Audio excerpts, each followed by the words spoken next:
I give the call to the member for Fisher. Thanks, Madam Deputy Speaker. It's with great humility that I rise tonight to renew my promise to my electors, to my people in Fisher, that I will once again serve them in the best way that I can. It's been one of the greatest privileges of my life, perhaps the greatest privilege of my life, to take my seat in this place, to be given the honour of representing your community as an elected representative in this place.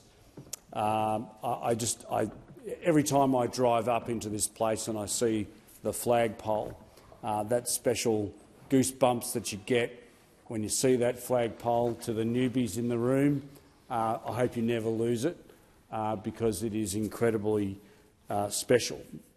Mr Deputy Speaker, this is my 9th year now serving the Sunshine Coast, and it's a great privilege. And of course, you and I have been sparring partners and, dare I say, good friends, because you and I have done a lot of good work in this place. And I think with all the time that I have spent in this place, some of my fondest memories here are the work that I've done with you, Mr Deputy Speaker, on the Social Policy and Legal Affairs Committee, and the member for Bruce has chimed in, and I've done some good work with him as well.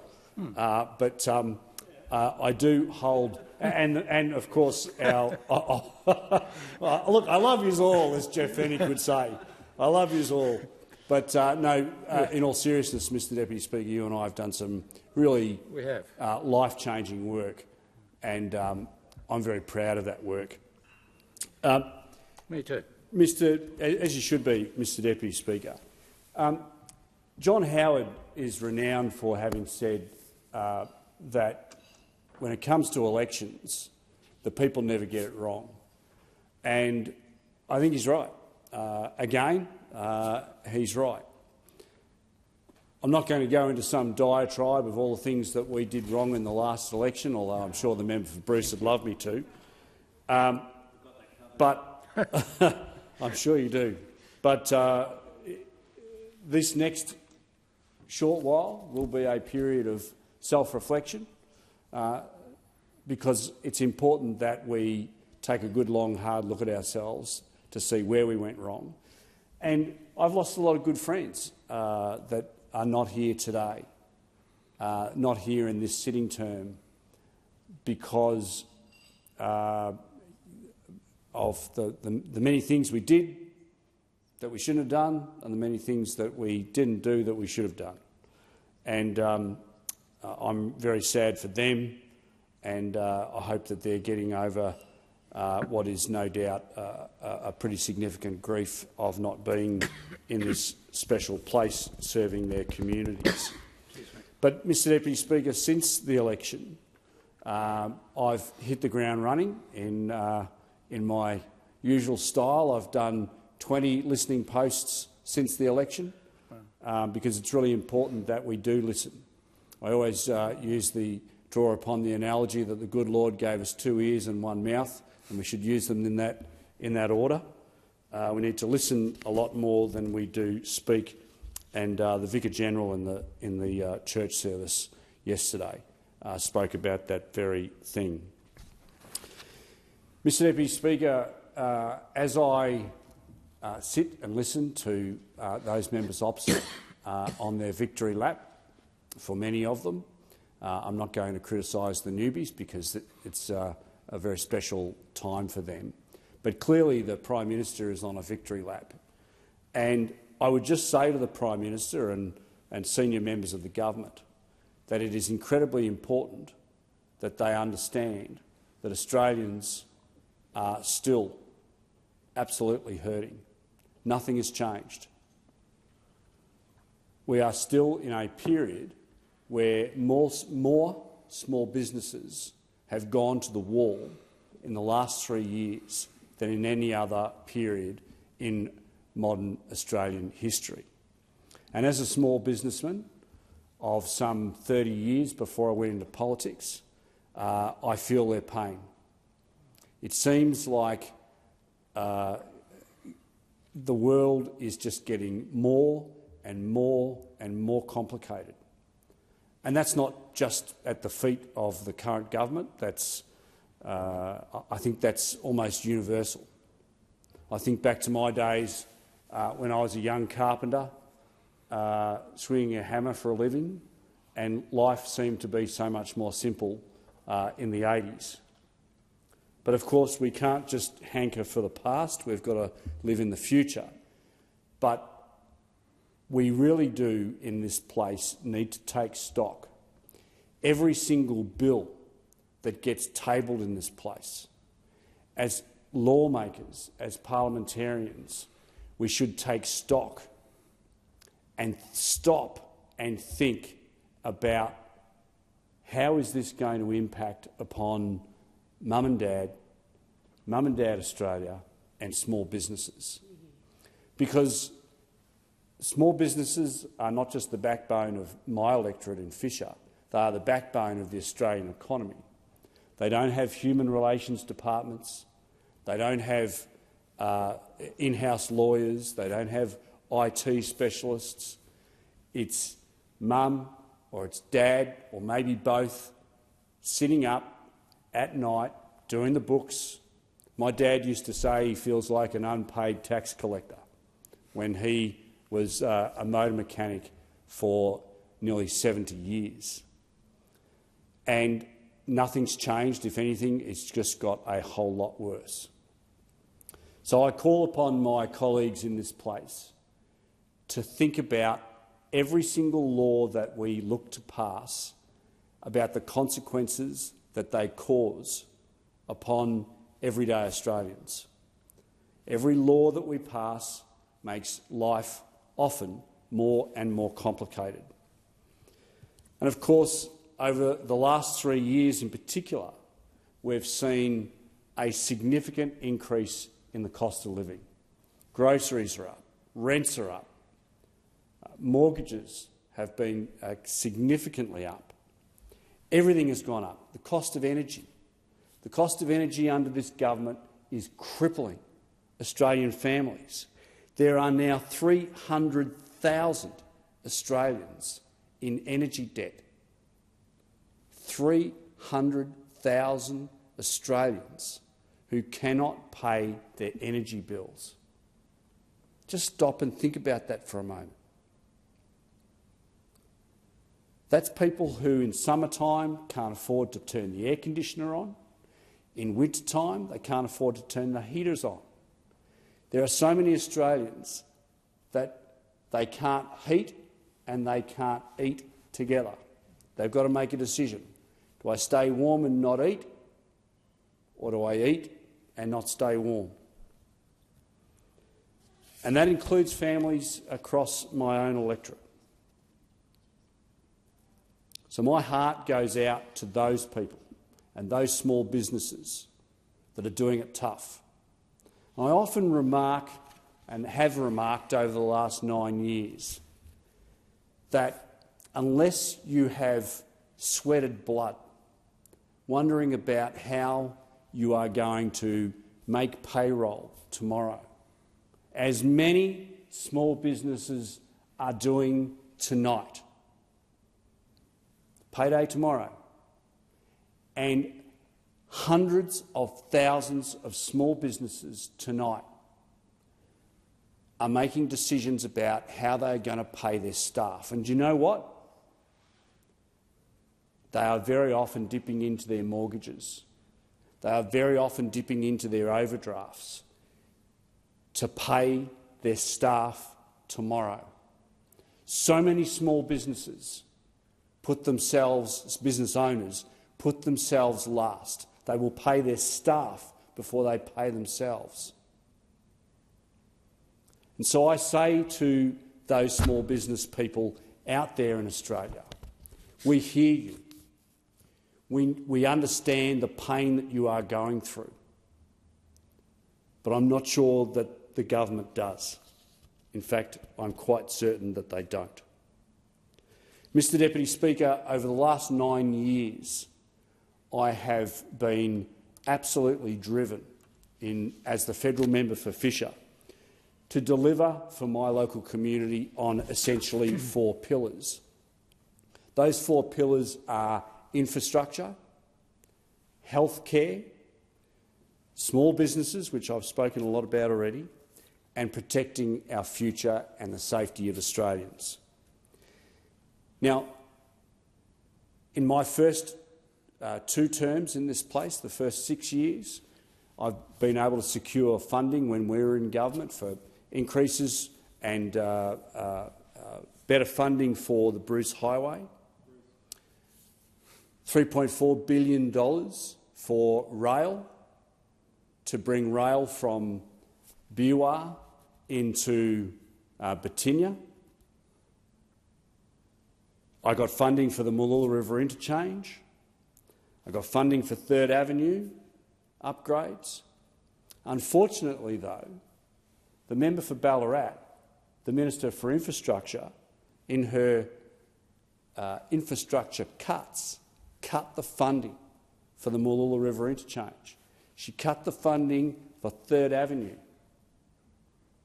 And what really upsets me, what really gets up my goat, is that members opposite talk about what all they're doing in relation to the housing crisis, building $1.2 million homes.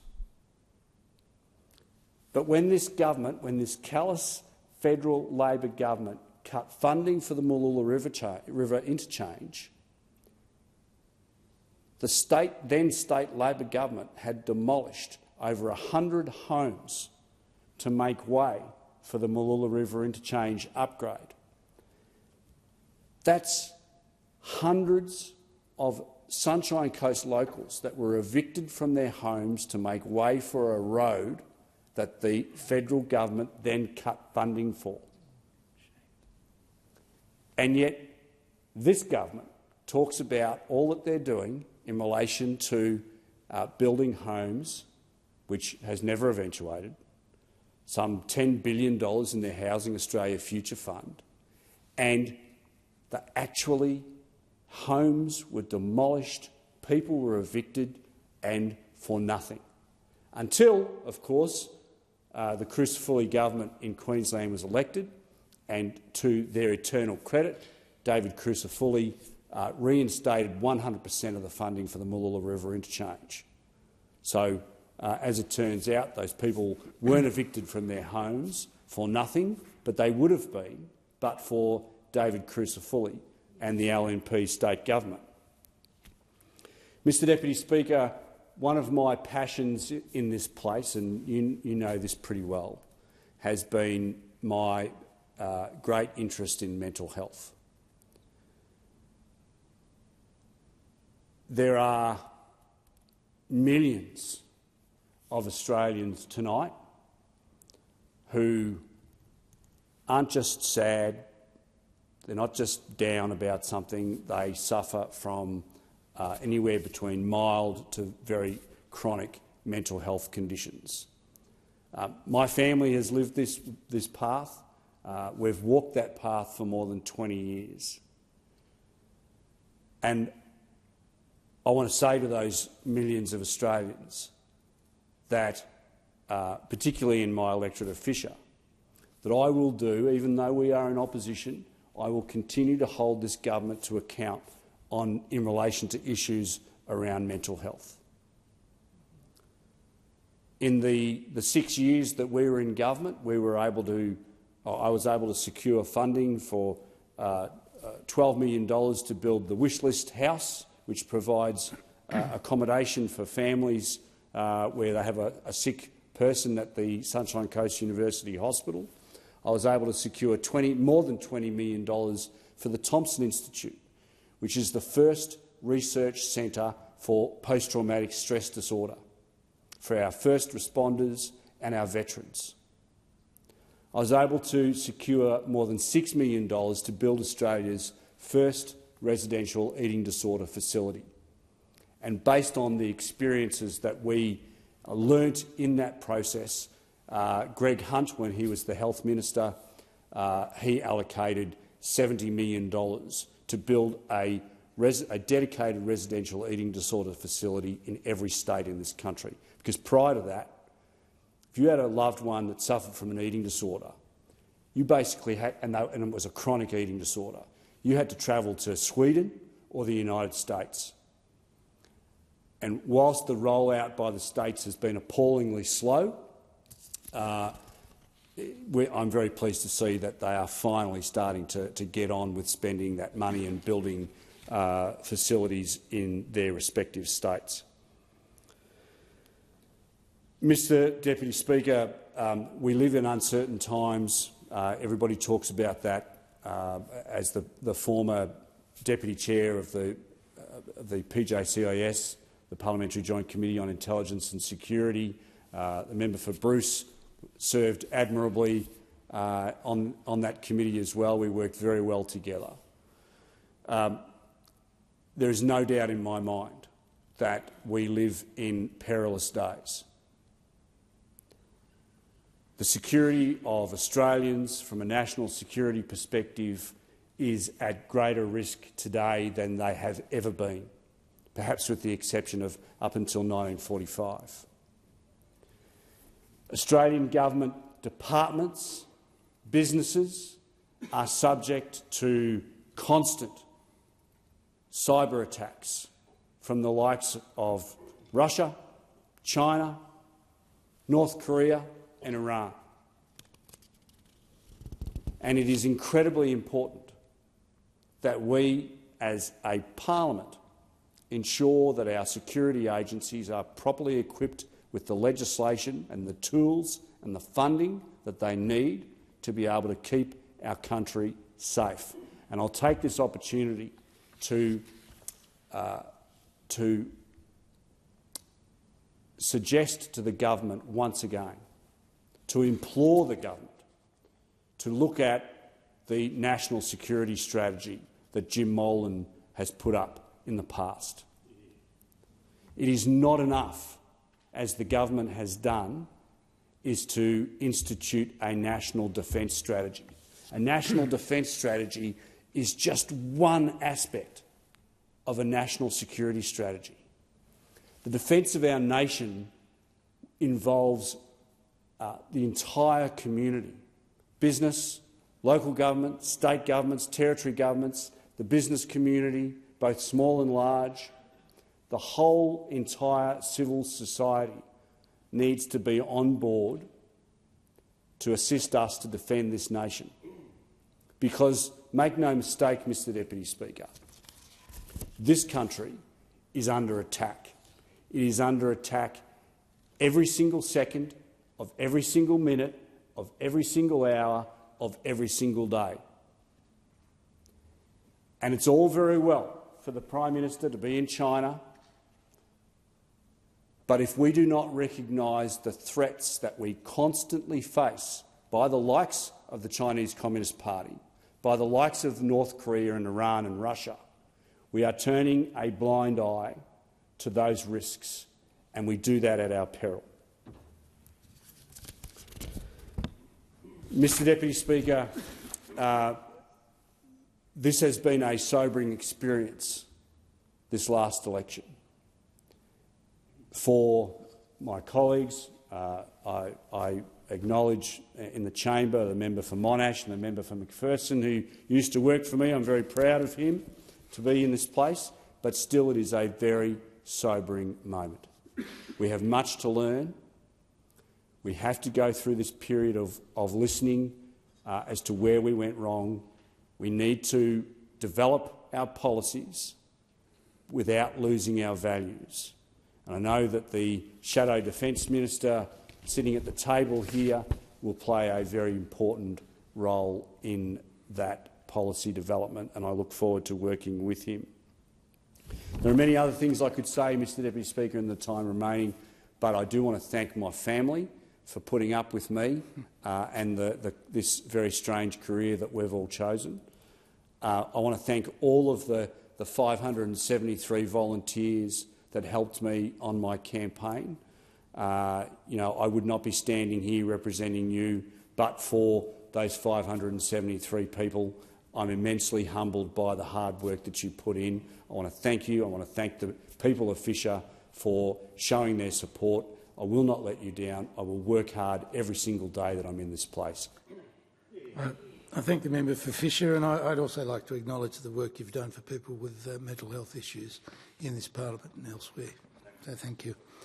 The question is that the address be agreed to, and I call the Assistant Minister for Citizenship, Customs and Multicultural Affairs and International Education. Thank you, Deputy Speaker, and can I also acknowledge my friend the member for Fisher's work on mental health. I enjoyed greatly our time working on the Defence Subcommittee, on the Intelligence and Security Committee and elsewhere, and I wish you a long and illustrious career serving in opposition on parliamentary committees. Authorised by Andrew Wallace, LNP, Boccarina, Queensland.